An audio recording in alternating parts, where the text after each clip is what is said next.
Mesdames et messieurs, le 4 novembre 1950, au lendemain de la Seconde Guerre mondiale, 14 États d'Europe, dont la France et l'Allemagne, signaient la Convention européenne de sauvegarde des droits de l'homme et des libertés fondamentales.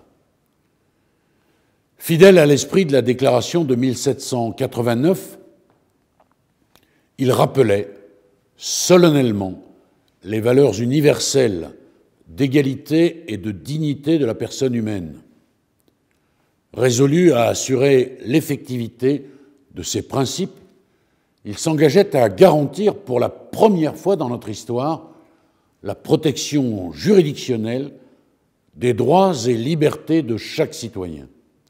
Ainsi naquit la Cour européenne des droits de l'homme. Idéalisme des principes, pragmatisme des méthodes, les droits de l'homme ne se limitaient plus à une seule proclamation. Ils rejoignaient le monde bien réel du droit, de la loi et des tribunaux.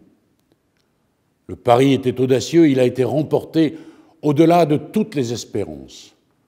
Aujourd'hui, 47 États d'Europe sont partis à la Convention. En 70 années d'existence, la Convention de Rome a inscrit les droits de l'homme au cœur de nos sociétés démocratiques. Par conviction, je crois au progrès par le droit. J'ai la certitude que la Convention européenne des droits de l'homme a été l'un des principaux moteurs au cours des dernières décennies. J'appelle progrès le droit reconnu à toute personne de bénéficier d'un avocat dès la première heure de garde à vue. Le droit pour un enfant naturel d'être considéré comme l'égal d'un enfant légitime lorsqu'il s'agit de sa filiation ou de ses droits successoraux. Le droit pour une personne homosexuelle de ne pas subir de discrimination sur son lieu de travail et dans tous les aspects de sa vie sociale.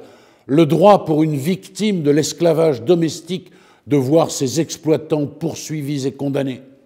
Et bien évidemment, le droit pour tous les justiciables à un procès équitable, respectueux des droits de la défense et des exigences de l'impartialité, ainsi qu'à une décision rendue dans un délai raisonnable. Je crois enfin en l'exigence d'une société tolérante, pluraliste, imperméable aux discriminations, respectueuse de la liberté d'opinion et d'expression.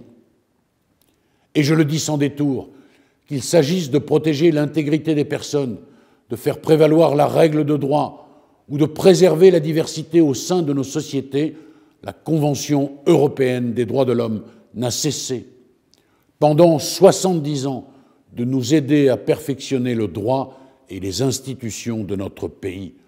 Ainsi, lorsque la Convention s'enrichit de son protocole numéro 6, interdisant la peine de mort au nom du droit à la vie, ainsi que la condamnation à des sanctions inhumaines, elle porte haut et loin les valeurs de l'humanisme démocratique.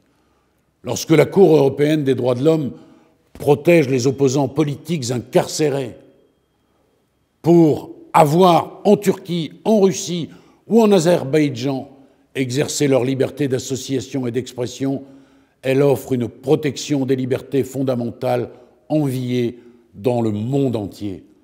Et lorsque le Conseil de l'Europe prolonge par ses travaux l'esprit de la Convention en élaborant des conventions relatives à la lutte contre la traite des êtres humains, aux droits de l'enfant ou aux violences contre les femmes, il donne à notre continent la grandeur historique et morale qui s'attache au combat universel pour la liberté des hommes et des femmes. Mesdames et messieurs, les attentats terroristes nous ont frappés en plein cœur. La crise sanitaire crée de la peur et de l'incertitude. Les populismes s'emploient à miner la confiance dans nos institutions démocratiques. À ceux qui prétendent que la France aurait tout à gagner à dénoncer la Convention européenne des droits de l'homme, je veux dire haut et fort qu'ils se trompent et qu'ils mentent à nos concitoyens. La Convention européenne des droits de l'homme est l'un de nos plus puissants remparts contre l'autoritarisme et le fanatisme. Les droits de l'homme font partie intégrante de notre patrimoine, de notre identité démocratique et de notre modèle de société. Les libertés définissent ce que nous sommes. Elles sont tout ce que détestent les terroristes et les fanatiques de tous bords. Il y a de la naïveté dans la croyance selon laquelle nous serions plus forts en abandonnant une partie de nous-mêmes sous l'injonction du terrorisme. Il y a du défaitisme dans la résignation à affaiblir, sous la menace terroriste, nos principes en matière de droit à un procès équitable, de protection de la liberté d'expression et de lutte contre les discriminations. Il y a du calcul politique dans la volonté des populistes de se débarrasser du principal antidote à l'autoritarisme et à la tentation totalitaire en France et dans tout le reste de l'Europe. Mesdames et messieurs, je l'ai déclaré au premier jour de ma prise de fonction. Je le redis aujourd'hui, ministre de la Justice, je serai le ministre des droits de l'homme et de l'antiracisme. Je n'ai pas l'intention de céder un pouce aux revendications des ennemis de la démocratie. Je n'ai pas davantage l'intention de repousser la protection des droits et libertés à des jours meilleurs.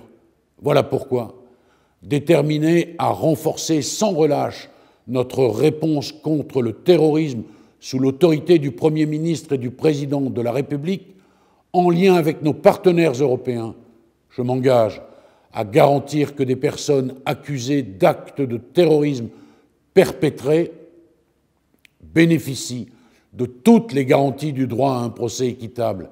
Il en va de notre honneur et de notre identité. De même, face à la crise sanitaire, mobilisés quotidiennement pour préserver nos tribunaux, nos prisons, nos établissements accueillant les mineurs, je veille à la continuité du service public de la justice, condition indispensable à la permanence de l'état de droit en période de crise.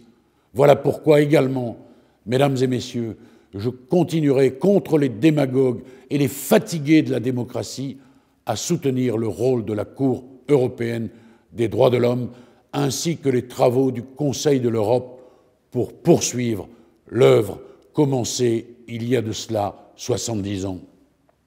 Sous le regard de l'histoire, la Convention européenne des droits de l'homme nous honore et nous oblige tout à la fois. Soyons fiers des progrès accomplis, soyons prêts à défendre toujours nos libertés.